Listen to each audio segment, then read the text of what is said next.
Hello, everyone, and welcome to episode 25 of Behind Our Science. Today, we have a very exciting episode to share with you all. This episode is showcasing a very important topic in the area of nanoplastics and microplastics and their impact in our everyday life. We were able to sit down with three leading researchers in the areas of nanoplastics and microplastics research. These scientists have led the way and paved an important area of our knowledge on how microplastics and nanoplastics affect our everyday life. But most importantly, they're making efforts to make sure that these do not affect health. So today, we are very fortunate to have you all with us. Please stay tuned to the end of this episode and hope you enjoy it.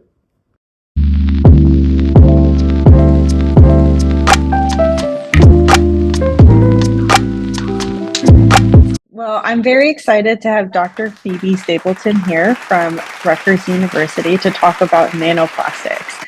My biggest question is, we've always heard and discussed about microplastics in the environment or in our body systems. Can you explain the difference between nanoplastics and microplastics? Sure. The difference is huge. The difference is over 1,000 times the size. So microplastics are in that size range that's still visible to the naked eye to some extent. So we're talking about like a sesame seed on a bagel. We're talking about a grain of sand. I think the working definition is less than 5 millimeters in a single dimension. So microplastics actually encompass nanoplastics, but they have a larger size range associated with them. And nanoplastics are a little bit different in that they cannot be seen by the naked eye. They're legitimately 1,000 times smaller than a microplastic particle, but still the same as it pertains to the chemistry. So the polymer could be the same. You could have a microplastic of polystyrene or nanoplastic of polystyrene, but that nanoplastic has two definitions, which makes it really confusing. So one definition is kind of the working environmental condition or definition, I should say. And in that case, it's less than 1,000 nanometers or 1 micron. So anything in the sub-micron range is nano. And then for those who came from a nanomaterials area of science or area of basic science, we refer to nano as less than 100 nanometers in one dimension. So nano is really that sub-micron range. And we talk about them specifically because they act differently in the body than a microplastic can. Oh, thank you so much for that explanation. It makes sense. I mean, the word micro and nano, we know like one is bigger than the other, but having both the technical and the relative sizing for us to imagine is really useful. Thank you so much. If nanoplastics were superheroes or villains, what do you think their superpower would be in terms of environmental impact? I think we're just starting to realize their superhero components. I think their power is to be everywhere. And at the moment, or I think that's where we're just starting to realize about their superhero-ness, is that they can be everywhere and be undetected to some extent because the chemistry is made up of what we consider organics otherwise. So it's made up of carbon and oxygen and nitrogen and how those all fit together. And so they've been overlooked for a really long time, just put in that class of organics. And then the magic of them is that's not the only thing that they contain. They contain these other chemistries as well. And it's those other chemistries that are of concern from an environmental impact and from a toxicity impact as well. Yeah, no, that's really interesting. I guess I've always thought of organic as organic chemistry, like the carbon with hydrogen bond in a molecule makes it an organic compound now or whatever. But I did not consider how nitrogen and oxygen, which are vital to biological life, are also organics. I've learned something new today. That's what makes them undetectable then. So the tools that we've been using to find these microparticles or more recently nanoparticles as well have really focused on the other components. So like the metals, and we might use a tool that focuses on finding those metals to identify the nanoparticle. And in this case, the plastics, they just slip right by when using those types of tools. Yeah. So do you think that that's the most challenging or surprisingly challenging aspect, is that their detection is difficult due to our limitations right now? That is the biggest problem that we're having, is the detection capability of them. Because if we can't find them, it's not that they're not there necessarily, it's that we just can't find them. So nanoplastics are extra challenging because of that size range. So finding something in that virus size range is really what a nanoplastic is. And we all know how challenging it was to be able to find COVID, right? Like, you don't know that you have it until the symptoms come out. So you have to have a huge dose of it before you get some of those symptoms. And I think that's what we're trying to prevent in the nanoplastics, is understanding what those doses are before we get that body reaction. So yeah, I would say finding them is the biggest issue. Okay. So in the detection analyses that you guys employ now, what are the technologies or strategies that you're using or developing in order to address nanoplastic pollution, either in biological systems or environmental systems? So the problem is twofold. You have to identify the chemistry of them, because, I mean, we can play a game of how many different plastics can you name, right? So there's, we know about polyvinyl chloride, like our shower curtains used to be, and we know about polycarbonate, and we know about nylon, and we know about polystyrene. So first is identifying what that plastic is, because everything after poly is a different chemistry that's going to have a different toxicity associated with it, or reaction. And so we can find them based on the chemistry of that. And so we can use tools called mass spectrometry. And in this case, we have to use a pyrolysis gas chromatography mass spec, or PyGC-MS. And what that does is it burns the plastic, so it releases all of the chemistry. And so we can identify what the chemistry is in that sample, for example. The problem is when you burn it, you lose the particle part. And so we don't know the size range then of what it is that we just put in the machine. So we're still working on developing other tools. One is a Raman spectrometer, and what that does is uses two lasers in the one that we've been working with out of Columbia University and Dr. Wei Min's lab, in collaboration with Beijing Yan. And so in that case, it uses two lasers, one to stimulate the chemistry and the other one to kind of identify it and find it. And that allows us to do both the chemistry and the particle itself to get that size range.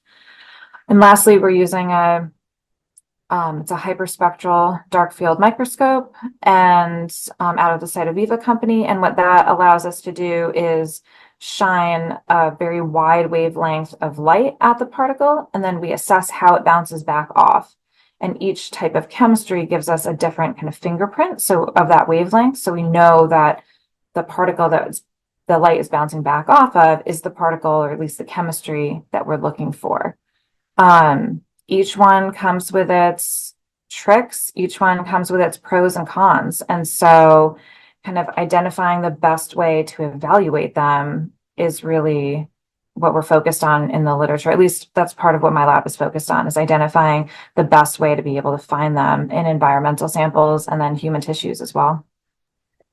Yeah, it sounds like a lot of work. So hopefully all the funding goes to you. So, yeah, exactly. For biological samples, are there any confounding factors in our biological tissues that prevent the capability of analyzing these nanoplastics? Yeah, so a couple. So one, we're organic, right? So back to that same kind of primary issue of being able to identify them. Secondly, we have very limited understanding of what the dose is right now. We don't know the dose in our drinking water. We don't know the dose in the food that we're eating. We don't know the dose in the air that we're breathing. So taking all of those together and trying to understand how much is in our liver. Well, I don't know how much we were exposed to do that. And then using these tools to be able to figure that part out as well. I guess the problem is, once you get a piece of human tissue, that person has had this whole life before you got that tissue. So kind of understanding all of their different risk factors and understanding how much hospital or medical interventions they had prior to that. Because you think of being in any type of hospital setting or urgent care, and everything you see seems to be plastic, essentially. And so how much was kind of there before the medical treatment and how much was there after the medical treatment? So lots of different issues to be able to identify how much is in a person at this point. Yeah, that sounds extremely difficult. And then with certain tissues, like the placenta, like trying to identify how it permeates through it. Is that something that you've already been working on? Is that a future direction? So that's a great question. And the beauty of the placenta is that of the tissues that have been explored thus far, that's the only one that's actually healthy.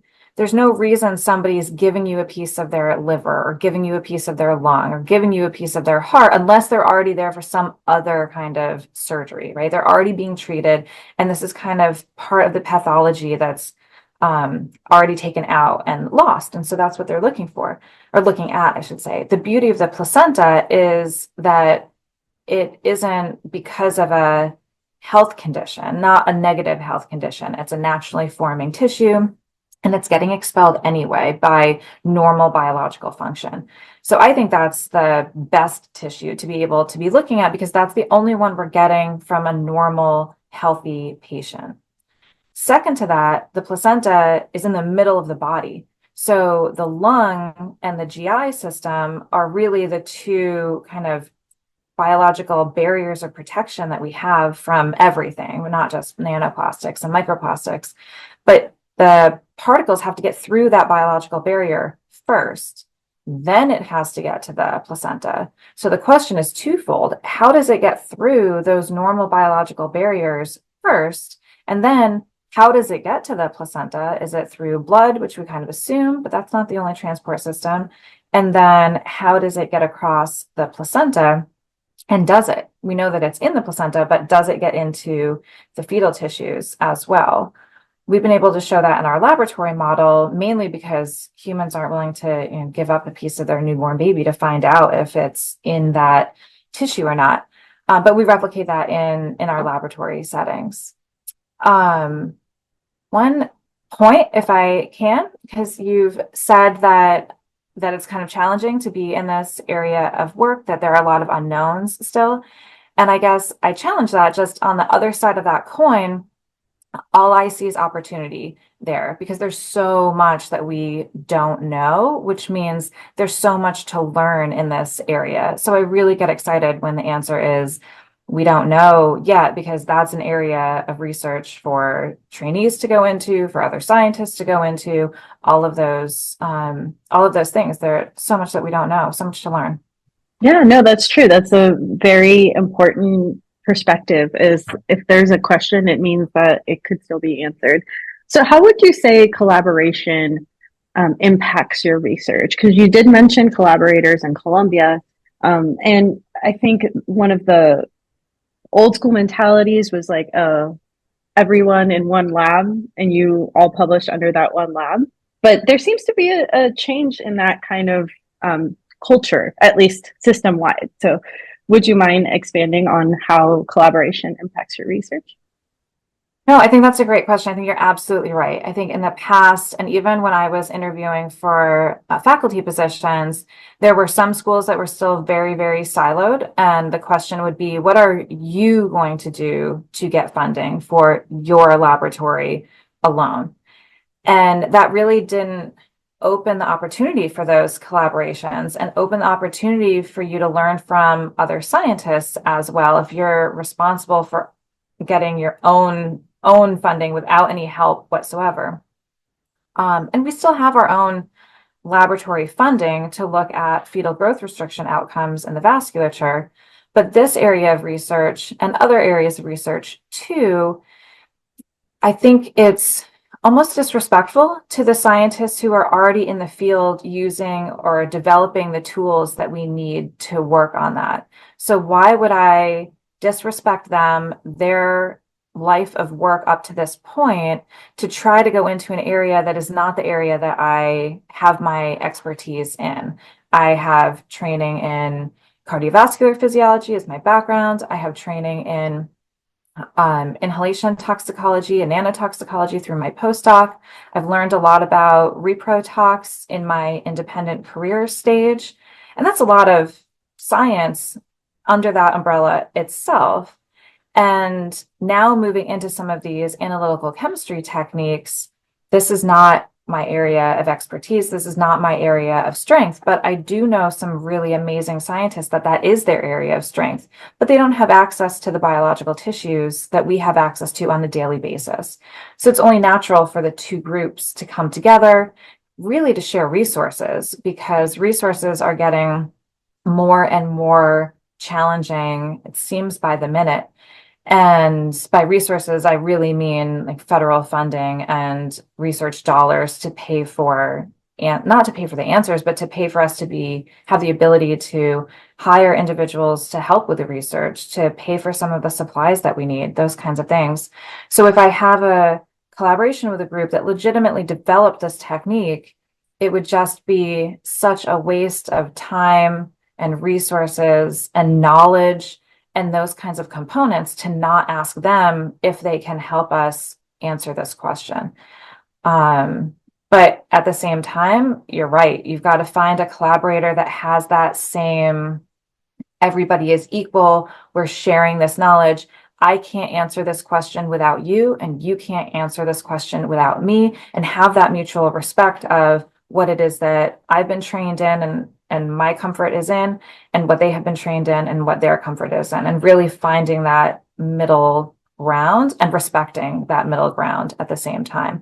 So it takes a little time to be able to find the individuals that you can work with well, and that, just like any other relationship, finding those individuals that get you and you understand, and making something wonderful from that relationship. Yeah, no, that's very eloquently put. It's a matter of respecting expertise and sort of sharing knowledge, which is what I always considered research to be, was like pursuit of acquiring more knowledge. Like there's always that joke that if you're applying for NIH, you've got to put some sort of medical impact, even if you're a basic scientist. So I do appreciate the candor that it's true. We have to have expertise of our own, but also be willing to share our expertise with others in order to receive their expertise back. So I guess you've talked about how you went through the different career stages. What would be your number one advice for any trainee, whether it's graduate student or postdoc, that's looking to field switch or maybe make their umbrella of knowledge bigger, like you have? Thanks. I guess you always have to make your umbrella bigger, and to be open to making that umbrella bigger. And when I first started at Rutgers, there was a scientist that came in and gave a talk, and I think I'd been there for, I don't know, at this point it feels like 10 minutes. So it was probably in my first or second year, somewhere in there. But he came in and gave this talk, and one of the components that he mentioned was to be open for paradigm shifting serendipity. And I just loved the way that he worded that. And to me, that meant being open to those moments that you're driving in your car or taking a shower, or sometime that you're not thinking about your data and your science, and your mind is kind of wandering a little bit, and you have one of those like, well, what if moments, or why questions, and then you realize, well, maybe I have some of the tools to be able to answer that, to be able to do that. And I think keeping that space in your life, not overbooking to the point where you don't have that space any longer, is really, really important to be able to have some of those ideas, to be able to see directions that you might want more knowledge in, more training in, or a collaborator to help you with that component as well. So I think everything happens for a reason to some extent, to answer the question for the trainees. So in my space, I had some geography limitations. I couldn't go anywhere I wanted for a postdoc. I had geography limitations. That limited me to be able to look at inhalation tox. Otherwise, I probably wouldn't have gone into that area, but that decision, that opportunity, that training really laid the path for the initiation of my career at the same time. So everything happens for a reason, and go with it and try to figure out what that reason is. And nobody's path is a straight line. I think that's the other one. Don't be worried about like, oh God, how'd I end up here? We all look back and wonder how we ended up here. Yeah, no, that's a great point. Yeah. I think it's really easy to compare yourself to others, especially with like the Twitter and LinkedIn, like, oh, I got this brand new fancy grant and this brand new position. And yeah, but it's true. Everybody's path is unique and it all follows our experiences and our expertise. So thank you so much for that advice. Well, and the other side of that is that if you're spending time on LinkedIn or Twitter or those comparisons, then that's time that you're not spending on yourself at the same time. So it is really easy to go through and see like, oh, this person I went to grad school with is now something incredible. And that's fantastic for them. And their path was definitely different than the path that you're on. But then you kind of cycle in that for a little bit of why am I not on that path? And I just look at some of those questions as energy that could be spent doing anything else than in that cycle. So some of those mental health components, I guess, of just kind of watching, making sure you're focusing truly on you overall. Yeah. No, that's a great point. I really, that's important to recognize that it's still energy expenditure from you when you look at Twitter. Yeah. All right. So now for some like fun questions so we can get to know you a little better. If you were going to give a big keynote talk and you're walking up to the podium, what would be your at bat song? You know how baseball players go to bat and they play a song? What would yours be? Oh, I hate this question. A colleague asked that as well, and I was like, oh, I have no idea. I have lots of music that I like. I'm a country music person overall, but I have no idea because I think it changes like minute to minute of what I would need. Because sometimes it would be like an Alicia Keys Girl on Fire situation. Okay. Sometimes it would be like a fireworks situation. And sometimes it might be some random Tim McGraw song that has like a link to my past in it. So yeah, I think those are I don't have one. I have That's okay. You can have a mashup. It's your at bat song. Yeah, it would be a mashup. That's exactly what it would be of randomness. Well, that's awesome. I mean, I think that sort of speaks to how you were talking about the paradigm shift, like being open to opportunities. Like you're not going to constrict yourself to one song, and that's beautiful. I love that. So if we were to go into your lab right now, what would be the strangest thing we would find? We have like a full tool kit in my lab. Like we could probably change a tire on the car based on how many things, how much tools we have in our lab. Yeah. And so I think that is not necessarily a commonplace. Maybe it is, but we have an inhalation facility that needs to get fixed. We have other things that need to get fixed. So it's not uncommon for us to use some of those tools. Actually, I do have an answer. Okay. It's not even a tool, but it becomes a tool.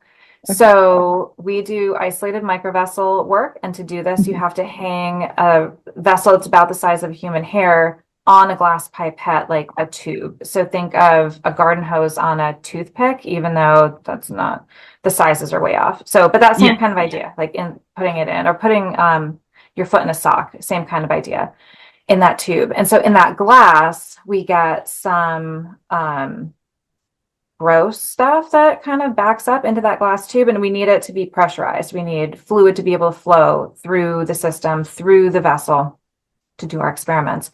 So sometimes when that gets clogged up, we don't get that pressure, we can't get the experiment to work, bad things happen.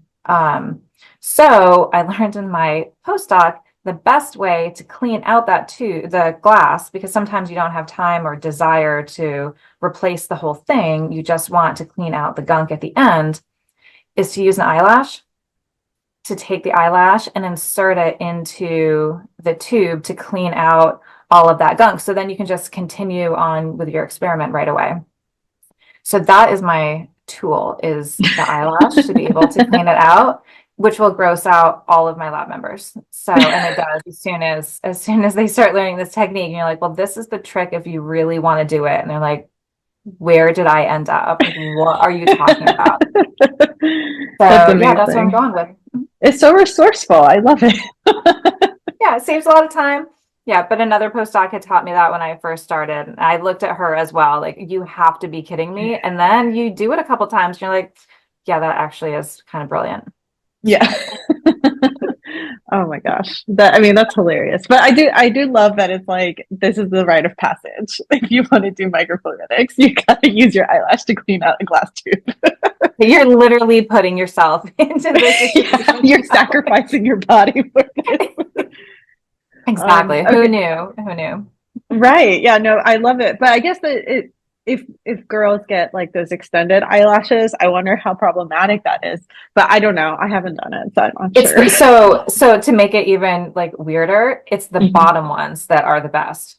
So the bottom lashes, because they're so much smaller and finer than the top ones. Sometimes the top ones are too thick, like they're too they've got that taper on them, and so they're just too thick to be able to reach whatever the gunk is that I'm trying to clean out. But the you learn the bottom ones don't have the same taper.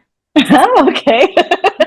Wow, there's even like deep knowledge in this. That's amazing. All kinds of science you didn't know you were going to learn.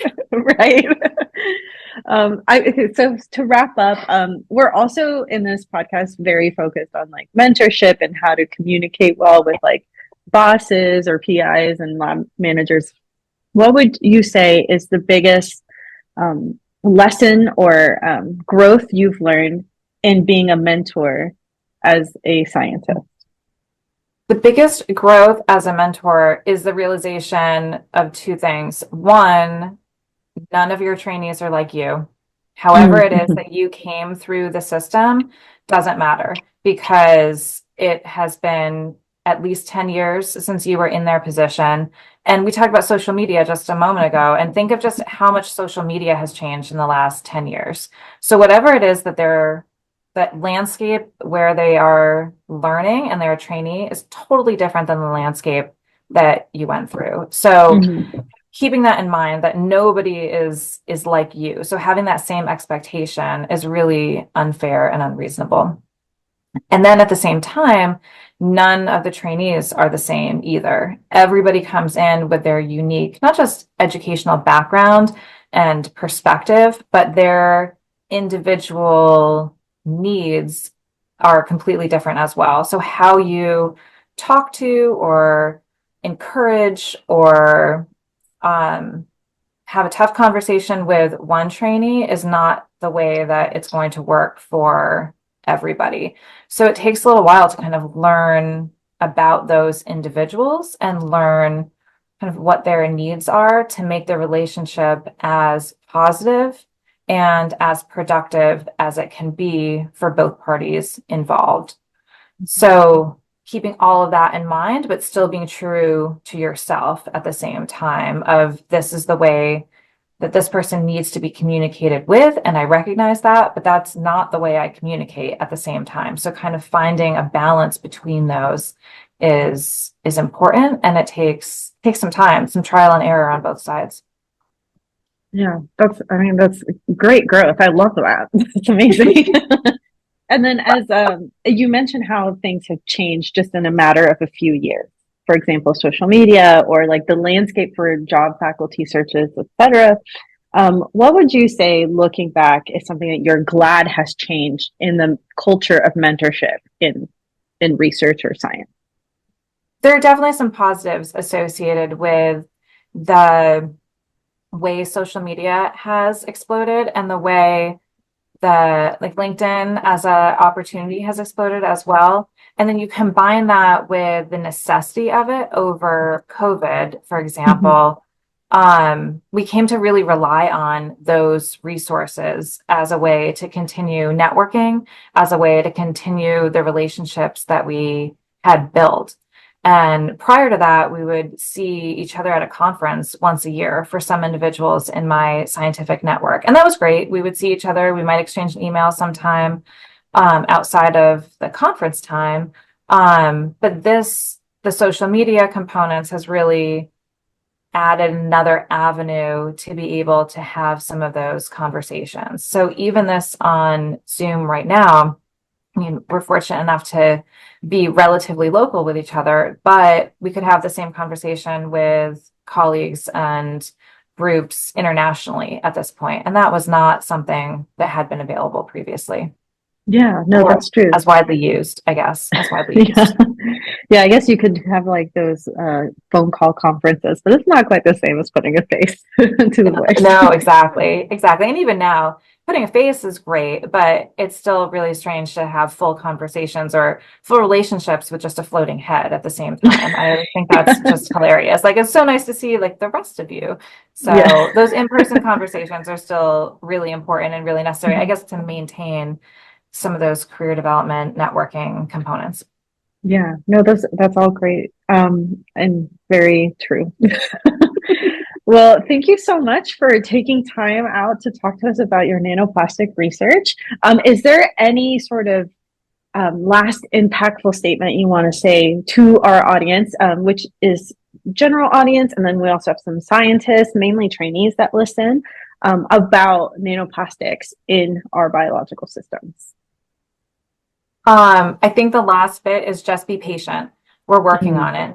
There are scientists by the day that new publications come out on plastic particle research by the day, and you can look at how many have come out in the last 2 years, for example. So I think that's the answer. Is, I mean, in the conversation we've had so many we don't know yet, and these challenges components. So I think it's a matter of be patient. We're working on it. We need the resources to maintain that work kind of thing, but there are just so many questions still. And so whatever your question is about it, it's on the list. We will get to it, but happy to have those conversations just in case it's not on the list yet. And if it's not for the trainees, look at that. That's a viable answer for what it is you want to study next then. So yeah. Awesome. No, I love that. Yeah, this is something that we're going to keep following, I'm sure, as new developments come from your lab and other labs studying nanoplastics. And thank you so much for your time, Dr. Stapleton. Thank you, Dr. Meadows. I appreciate it.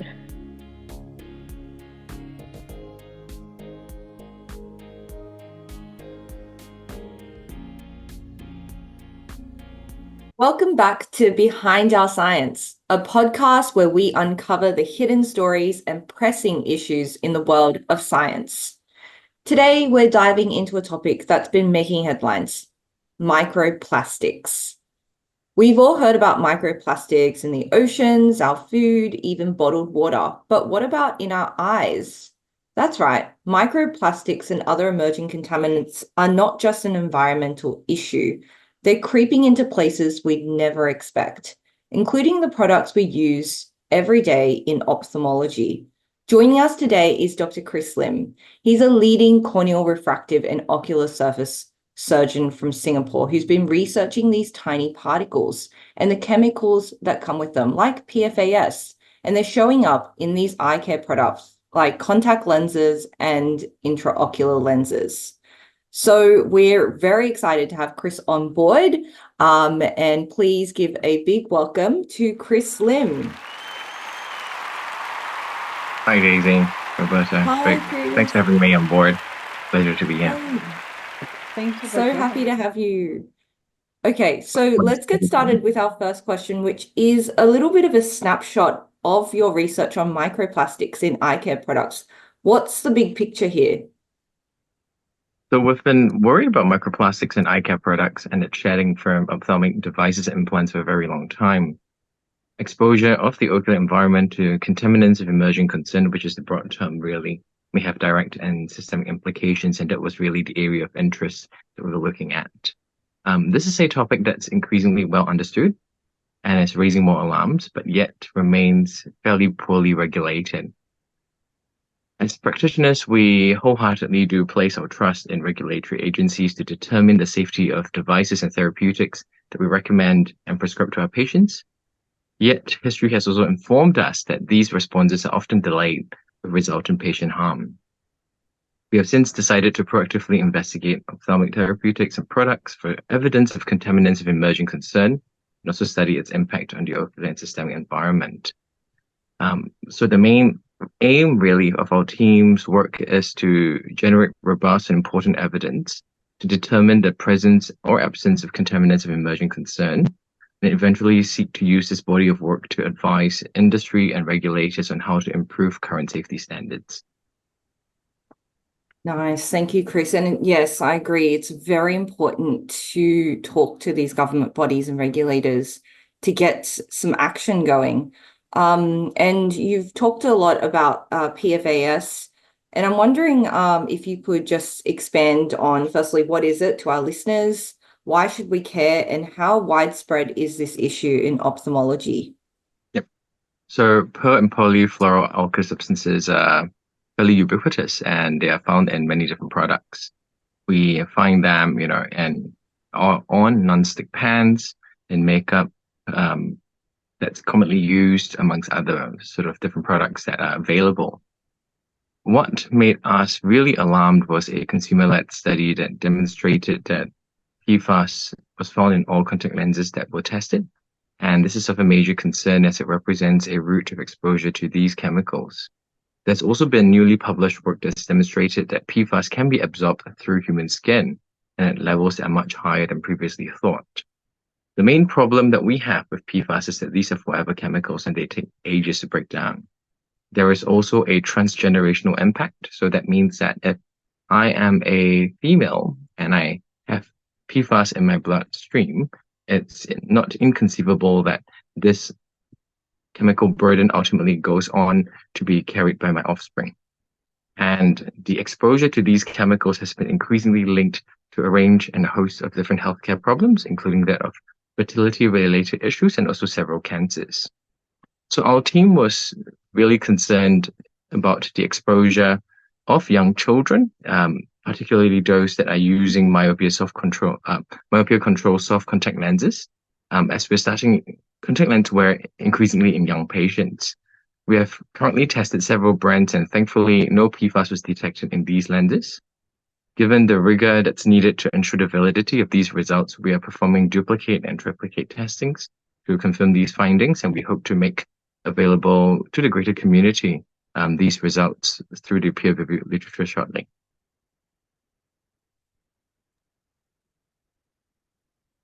Thanks, Chris. Yeah, I think this topic brings in a lot of questions about regulations, and in different parts of the world, it affects differently. We actually were very fortunate to have one of the people leading the efforts here at the University of New Mexico doing microplastics. And a lot of the stuff that we got was basically aligned with what you're saying, but also, again, it talks about the regulations that need to happen. And that's where we sort of want to understand, but it's hard at this point, right? Yeah. Because it many things. So, for example, the Environmental Protection Agency says that there's no safe levels for PFAS exposure. And so for the industry, I mean, what does that mean in under, like, what do you think? And where do you think it should start? What changes need to start? Yeah. So there's been increasing concern around the range of health impacts of PFAS exposure and also growing evidence that there is no safe level of exposure. So the US EPA recently updated their guidelines demonstrating that it's been classified as a probable carcinogen, and the recommendations also reflect no safe level of exposure. And there has been a non-enforceable recommendation that the contaminant level of drinking water should be kept at 0. Given how pervasive these chemicals are in our environment and their relative ubiquity in numerous products that we mentioned, as we mentioned a bit earlier, it has become a bit of a tall order to try to limit exposure to some of these chemicals. However, I think what we'll be able to see in the coming years will be further regulations pertaining to its manufacture, its use, the import and export of these chemicals in time to come. But what's really pressing for us, I think it's the ability to find replacement materials or chemicals that can confer the same properties but are non-toxic to life, really. And I think that brings in a lot of attention to what's happening to the industry and exactly how much we can do, right? I mean, because a lot of the industry is based on plastics. And Yep. so, I mean, one of the things that you mentioned in the transgenerational exposure, one of the main papers that came out of this group that I mentioned, it's a good friend of mine, and so they're working on the effect and they found that in dogs and then humans cadavers, they actually found that after 7 years, dogs had an increase in testicular concentration and of microplastics. Similar in humans. One of the other papers that is coming out is in the brain, and it seems like per weight is one of the tissues that has the most abundance of microplastics. So it seems like the question is very obvious, like reducing waste in it's a huge challenge. So particularly in these areas, yours that is deeply clinical, where do you think practices should start in making actual impact in the world? So we are really constrained by regulatory standards in industry because, especially in a surgical specialty, we use a lot of surgical related products and procedural related sort of therapeutics and devices. I think what's really important from a healthcare perspective and from a clinical perspective is that clinicians work hand in hand with regulators and also industry partners to seek to develop standards of reporting. I think that's the main goal that we want to enforce. And this allows clinicians ultimately to be able to develop, a sensing of how safe the various devices that we are using in this realm in particular, and subsequently be able to make informed choices. Okay. Yeah, that's yeah, very important. And so the last thing that I wanted to go over, and hopefully you can give us some insight, is I think you might have heard the term greenwashing, which is Mhm. basically what companies do, which is advertising using PR, and try to advertise that they're really conscious about recycling and being green and all of these terms, but it often is very misleading. I mean, and Yep. that idea, have you seen it in ophthalmology, and how can we steer clear of it? So I've not seen a lot of it within the ophthalmic realm just yet. Um, if we're talking about the clinical space, I think there is more so apathy involving sustainability related initiatives. From an industry perspective, I think, that there are companies that are coming on board the program, and a lot of companies are reporting various aspects of sustainable initiatives. But it's really hard to judge the impact of some of these initiatives because it's very hard to identify its environmental impact unless, there is a comprehensive report that comes along with it.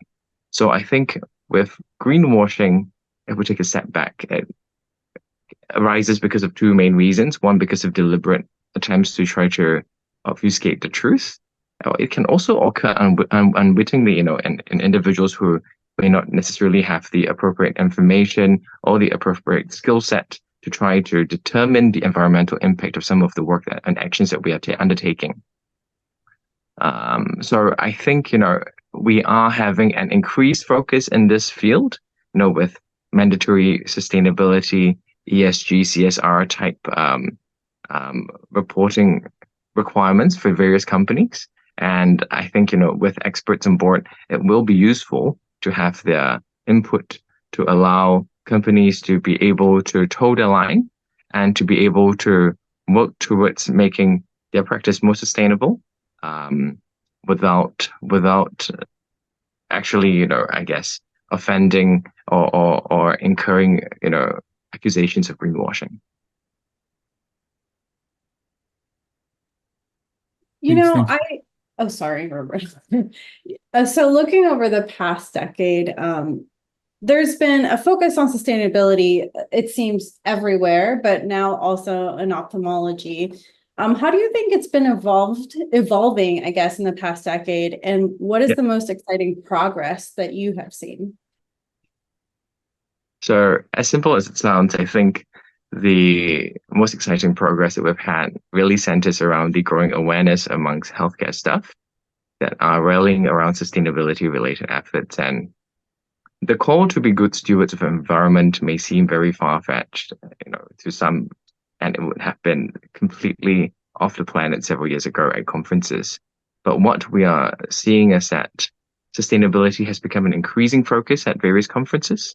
There are efforts from ground up to ensure that we also walk the talk in terms of conference packs, whether we print conference badges, for instance, the handing out of conference bags, right? So there has been a huge focus on the amount of waste that's generated through the activities that we do. And I think it's really important that we grow this community of practice, because only with a sizable quorum of individuals will we be able to develop sufficient clout within the space itself to drive various initiatives at various levels. Yeah.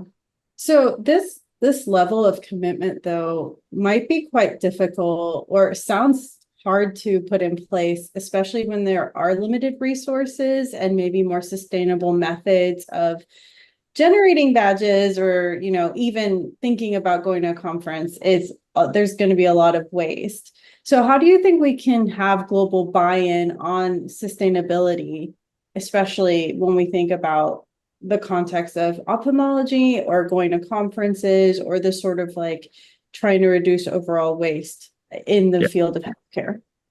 Yeah. So ironically, it's really the lower resource settings that are forced to be sustainable across many fronts. Whereas in developed countries, there's a lot of waste that's generated in the name of safety and or convenience. Really, these decisions are sadly not really evidence-based, but rather eminence-based. But this has led to a huge flow-on effect in terms of waste without much benefit to our patients. So taking, for example, studies examining cataract surgeries performed in the UK versus India have demonstrated that each cataract surgery in the UK produces approximately 30 times the amount of carbon emissions compared to if surgery was done in India. And when we looked at safety parameters such as the rates of endophthalmitis or rates of infection within the eye following surgery, both locations had virtually the same rates. And so I think it's really important for us to take a step back to critically appraise every single decision in healthcare, and also to determine the quality of the evidence that supports our practice patterns. And that's really the cornerstone of what we need to do in terms of reflecting on our practice and having the ability to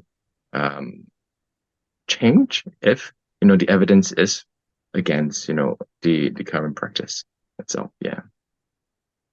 So this sounds like a lot of education work. Seems like education is the key to making sustainability stick. So how are you leading the charge and helping increase the sort of knowledge or education front to take the step back and be critical about our healthcare practices? Yeah. So I think it's really important to be educated as an educator. And an analogy that comes to mind would be if someone just off the streets pitched up and started teaching myself how to perform cataract surgery, that would be a bit of a questionable sort of approach. But in all seriousness, I've taken up a diploma in sustainable living and also an undergraduate certificate in climate change awareness and action through the University of Tasmania. And a lot of these academic endeavors have provided the grounding that's required in the evidence behind climate change. I'm also enrolled in a master's in sustainability that I'll be pursuing in 2025. More broadly on the ground, I'm part of the clinical faculty of the newly established Center for Sustainable Medicine, which is part of the National University of Singapore. And we have planned a whole host of events such as trivia nights to grow a community of practice within the healthcare space in Singapore that's interested in sustainability. We've also been seeking to change culture within our department by making it easier for our colleagues to engage in efforts around sustainability. And so what we've done is started recycling our surgical waste and sorting these in the operating theaters. There are plans to equip every consult room with easily accessible recycling points and take the guesswork out of recycling by detailing what can and cannot be recycled. So these are just some of the initiatives that we are seeking to pursue to build a a culture within our department and also within our institution.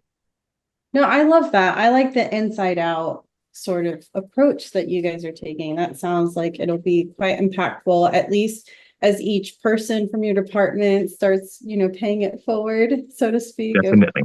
promoting the sustainability, especially if they move universities or fields, that'll be really important. So think you so. used to be a climate skeptic? Unfortunately, sorry, I'm ashamed to say.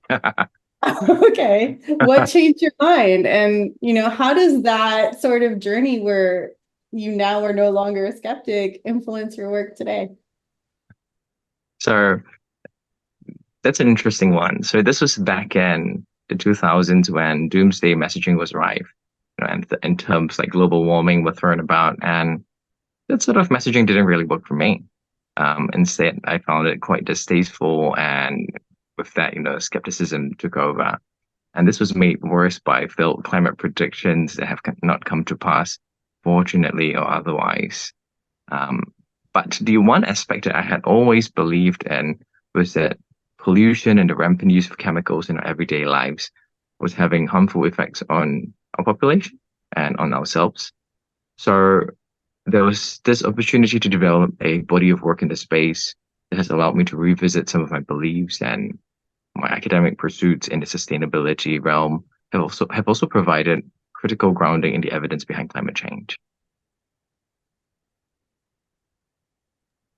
Wow, we've covered so much ground today, Chris, regarding sustainability in ophthalmology. Thank you so much for sharing.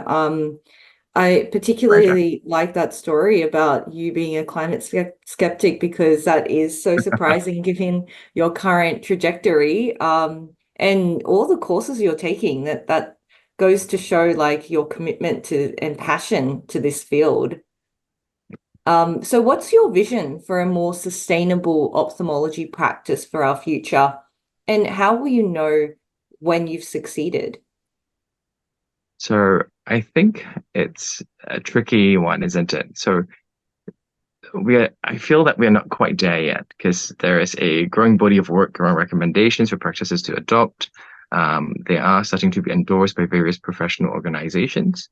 But for success to be achieved, this is a massive undertaking that will need a focus on sustainability at the individual level that's really supported across various fronts, including industry, institutions, and also governmental organizations. For instance, it's really challenging for us to understand the carbon footprint of various items that we're purchasing, because there's limited information made available by industry partners and a lack of reporting standards. If we incorporate some of these as part of a procurement process, this then allows practices to factor in sustainability aspects in purchasing decisions. So we still have quite a bit of work to do. I think there is unity in numbers, and there is strength in terms of being able to share information and disseminate the information readily. We do need to have open channels of communication across various stakeholders. We are making positive steps in the right direction, but we are still some way away from having that sort of success story, I believe. Yeah, and I hope that this podcast and the listeners of our podcast who are passionate about sustainability as well will help to further your message, because we have done a sustainability episode in the past on plastic use in laboratories, and that got a lot of traction, and hopefully this episode will as well. And I was very excited to learn that you'll be speaking at Design Futures Forum 2024 this October in Singapore. Super exciting. What are you most excited to discuss there? And how does this tie in with your work on sustainability? Right. So we've been invited to speak about our work in contaminants of emerging concern in the field of ophthalmology, and whilst the topic has yet to be firmed up, it will be along the lines of what we've discussed in today's podcast. It's a really important opportunity for me, as, believe it or not, I had first pitched for funding for our work since 2019. And we've had massive pushback from established academics who hold onto the purse strings. and they had given feedback such as, "We fund science," or "I'm not convinced of the utility of your work." But we're really thankful to have a lot of friends who have rallied around us and helped us with our work pro bono.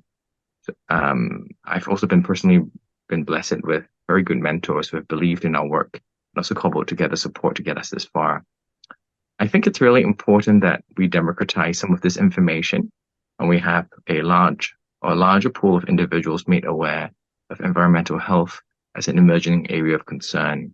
And only then will we be able to build a critical mass of individuals to convince the powers that may be to adopt change, and also to be able to put in place different initiatives, regulations, and also recommendations for the benefit of our patients and also ourselves.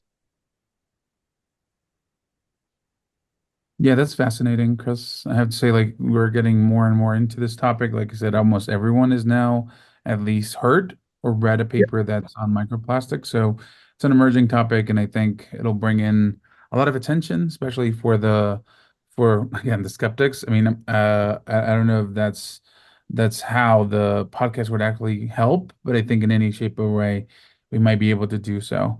So, I mean, thankfully for this, we appreciate your time, Chris, taking your time to Thanks for actually having speak me. about it. To our listeners, thank you guys for following up.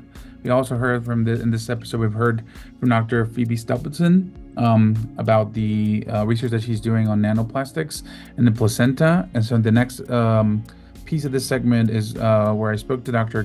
Matthew Kempen here at UNM, talking about his work in microplastics. So to round up this episode, but I really appreciate your time, Chris, and we hope to see you again. It's a pleasure. Take care.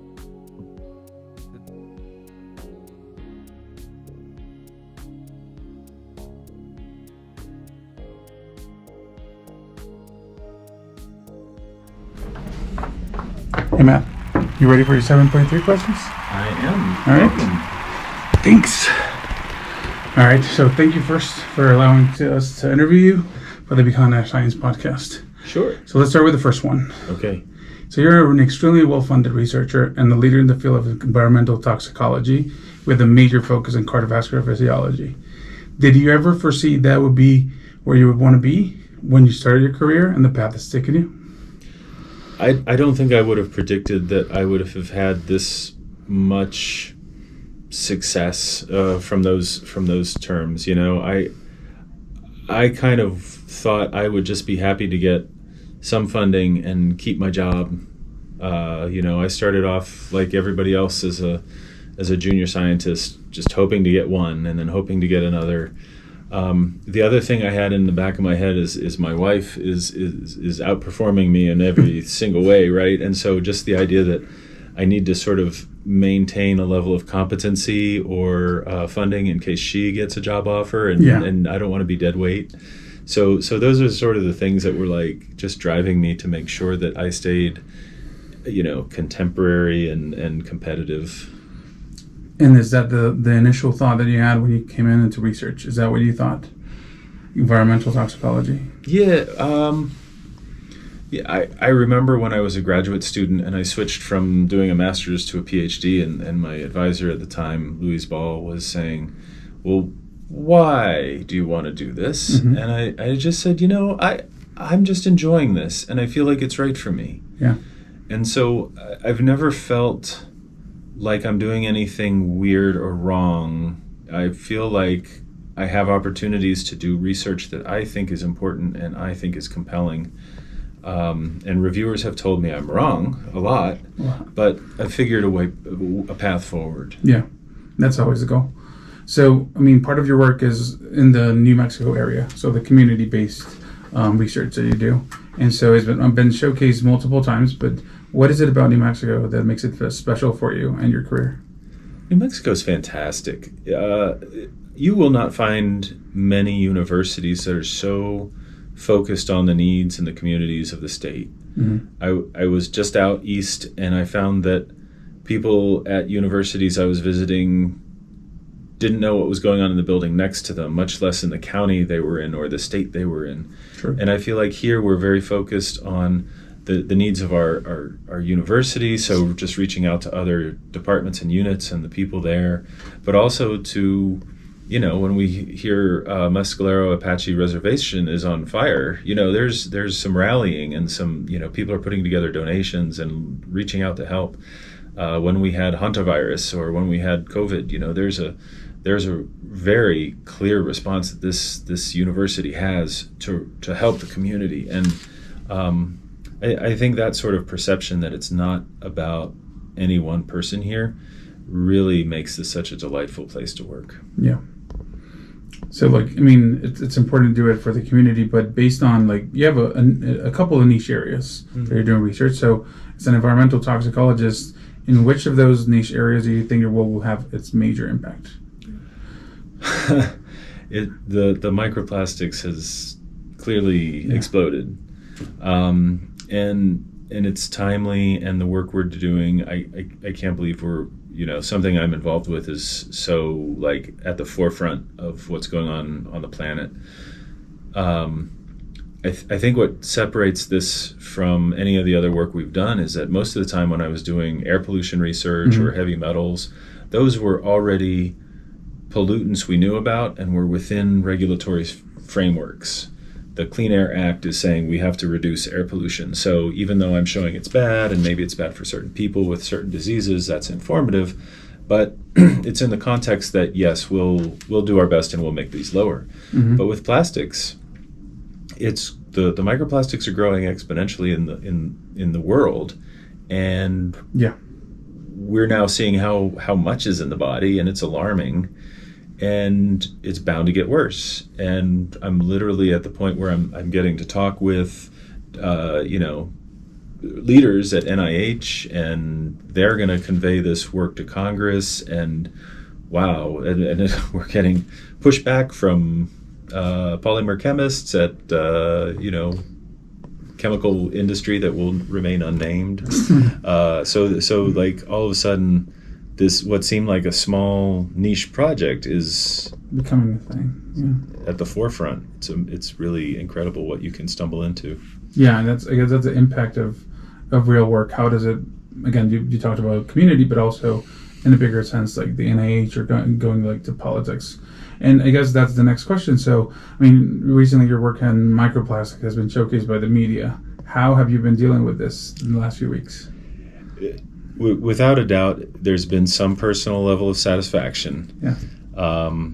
Seeing that the work you're doing is being tweeted by famous people, or being CNN and NPR are reaching out for comment, and for sure, that level of recognition and respect is very self-actualizing, and I've appreciated. It is also very time consuming, and also there has been negative pushback. They say don't read the comments. Yeah, no, don't read them. Yeah. Don't read the comments, right? Yeah. But it's actually been informative, because this is an area that people have a lot of misconceptions. Yes. There are definitely people who are fearful, and I don't want to scare people, because look, we still live well into our 80s and 90s, and let's take deep breaths. But on the other hand, there's people who blow it off, and knowing who's blowing it off and why are they just thinking this isn't a problem, just making sure we understand the messaging and we don't make mistakes like we did for COVID, right? Let's make sure that people understand that there are paths forward, there are ways to protect ourselves, there are good solutions for a planet that don't include completely eradicating plastics. I think there's some sensible things that we can be doing on the global scale. Yeah, and I think that's sort of segues into my next one. So where do you see the discussion about how to handle the impact of microplastics in health will go? There's so much discussion now about what an individual can do, and I think we need to elevate beyond that, because it's we've put too much guilt and pressure on individuals with recycling that doesn't work, and I also don't think we need to vilify the plastics industry. They do need to be held responsible to support the waste management. They need to stop bragging about how recyclable their products are, when clearly there's an economic drive that doesn't exist for recycling plastics. But that said, I think that we can shift the idea from, instead of saying it's a single-use plastic, to it's a dual use, because we're going to incinerate it in an energy facility and turn it into electricity. That's more than we get out of coal. We don't we don't get to use coal as an ice bag and carry our groceries home before we turn it into energy. So I think there's opportunities to change the discussion and improve just the whole viewpoint on plastics.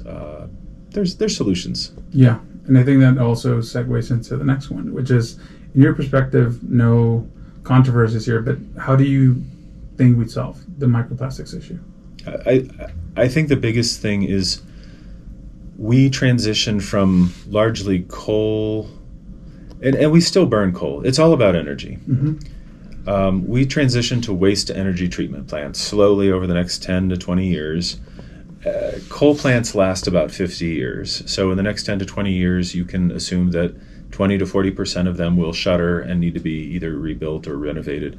Instead of doing that, let's start investing in the infrastructure to not just take the waste we're generating on a daily basis to a waste to energy incinerator, but actually start going back into landfills and withdrawing the deposits we've been making over the last 50 years, because that's what's going to turn into microplastics. Pulling that out, using it for energy, that should make energy cheaper for everybody in a municipality. And it's going to be hard because the rural areas will still have problems, and I understand that. But there's a process to it. But we can not just slow the use of plastics, but we can actually subtract the plastics that we use. Okay. One last point is there are 9 billion tons of plastic on this planet today. That's more than 1 ton per person on the planet. But we burn 8 or 9 billion tons of coal every year on this planet. So it is very mathematically achievable. Yeah, there's avenues to address this issue. You also talked about, well, not misinformation, but people might not know a lot of things about microplastics, and then these subjects become terror for a lot of people. You don't want to spread panic, right? But what is it about microplastics that you think is not well known and people should actually know about microplastics? Well, I think for me, the big fear is about drinking water, when it's probably really the foods we eat that is the driving factor. There was a big paper a couple months ago showing how this new technology that the scientists made could even show little tiny nanoplastics in drinking water. And their point was to show off how sensitive their technology was, but people walked away with, oh my gosh, there's so many plastics in my water. But the reality is, we think there's a magnifying effect as we use agricultural irrigation and we fertilize our fields and we feed those crops to animals that were, livestock. We think we're magnifying and focusing the plastics in those areas, and that's getting into our food and that stays in our bodies. So I think as we better understand the food chain part of this, and we can figure out ways to mitigate the problem. So I'm confident. There's a lot of clever ideas out there, like let's get microbes to do this, or let's boil all the free world supply of fresh water. I worry about human cleverness and human hubris as being a obstacle to sensible solutions, but I think good research is gonna bear out good solutions. Yeah. And is there something exciting that you're working on that might be coming out probably soon? Mostly we're just sharing a lot of bad news right now. But we are working on some diet related models to show that diet affects the uptake. And it may not be that diet in and of itself is the carrier of the plastics, but high fats in your diet cause your body to take up more plastics from your small intestine. They're just because they're taking up fats, and the particles of plastic are slipping in with it. So we think there's ways to pay attention to your diet to minimize your exposure. Great. That's awesome. So the last point 3, not related to science, not related to plastics. First one is Spartans or Wolverines? Spartans or Wolverines? That's easy. All right. Go Sparty. All right. I sort of knew that one, but I just wanted to put it down. Why would I be asked that? I don't know. Okay. This second one, pizza with a pineapple. I'm okay with that, especially if there's a barbecue sauce. Yeah, that weird thing that New Mexicans do is not okay. No, but have you had the hamburger pizza? The cheeseburger pizza with ketchup and mustard? No, and green chili. Yeah. No, you have to expand your horizons. Yeah, not to the Italians. Then I'm not enjoying that. Last one, cake or pie? Oh, pie. And why? Well, I just like it better. But I remember when I was in high school playing soccer, we were from the School of Science and Math in North Carolina, and we were all sitting around stretching, and the referee came up to check us out and say hi, and he said, "School of Science Math, huh? Well, all I know is that pi r squared." And I looked up at him and said, "No, they're not. Cake r squared, pi r round." We did not get a good call at all that game. He was not happy with us. So I've always been a pie fan. Yeah, some people do. Me too. All right. Thank you, Matt, for the interview. Thank you for your time. Yeah. Thank you for the work. Thank you. Thanks. Thank you, everyone, for sticking to the end of this episode. There was an exciting episode that showcased a lot of the important things that people have been researching about nanoplastics and microplastics in health. We hope you guys stay curious. We are very happy to have reached our 25th episode here at Behind Our Science. As this is one of our last episodes for the year, we're very excited for what's coming in 2025, particularly ASAP's annual meeting, but also things coming up for the American Journal of Pathology and the Journal of Histochemistry and Cytochemistry. So with that in mind, hope everyone has happy holidays, and we'll see you next year.